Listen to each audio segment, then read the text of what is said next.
That division's going to be a bitch, though. Like Vegas was a walkover last year, and Vegas is not going to be a walkover. No. They're going to actually be hard to play.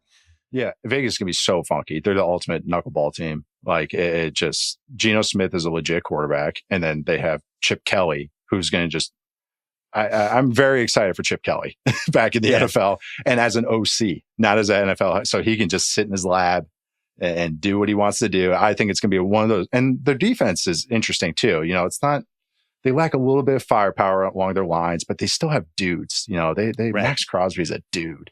Christian Wilkins, if he's healthy, is a dude. And of course they got Gentry, the running back. So, and Brock Bowers on offense. So I look at them as like a 7-win team that's going to just be really annoying because of what they do on offense and defense. Definitely like a, what do you call it? A league pass team. That's what the Raiders are kind of for me. They're a league pass team, and they're also a do not throw them the team they're playing in a 3-team tease or some sort of big parlay because the Raiders are plus 9.5 and somehow just beating somebody outright. They're a stay away from me.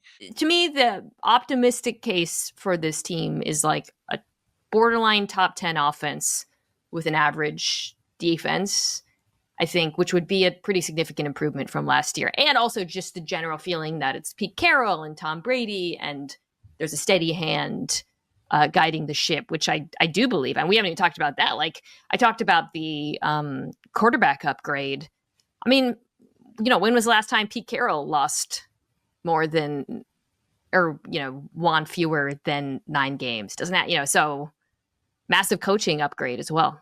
Yeah, I think you can make the argument this is a top 10 coaching staff. I think we still need to see Act 2 of Chip Kelly before locking that in. But there is a very good possibility that at the end of the year, we're like, this is one of the best staffs in the NFL, maybe a top 5 staff.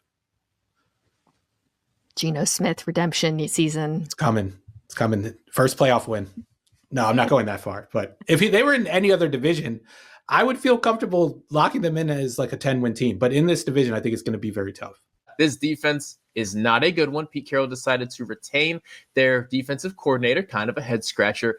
But if it's going to be more of the same defensively, then it doesn't matter if Geno and the wide receivers figure it out. It doesn't matter what Ashton Genty does. You're never going to have the football. And every time you do, you're going to be in a hole about 14 points. You point to some of the question marks on defense, which makes me think that the best case scenario is that it's just that. It's a dynamic offense. This plays like a Pete Carroll team, a lot of energy. And the worst case scenario is defense has another lackluster year, and it hurts especially because they came a long way offensively.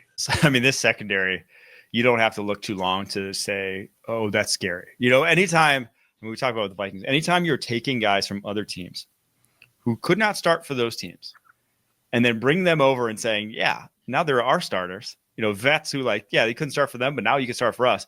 It's like, what's your expectation here? You know, how good do you think that guy can truly be for you?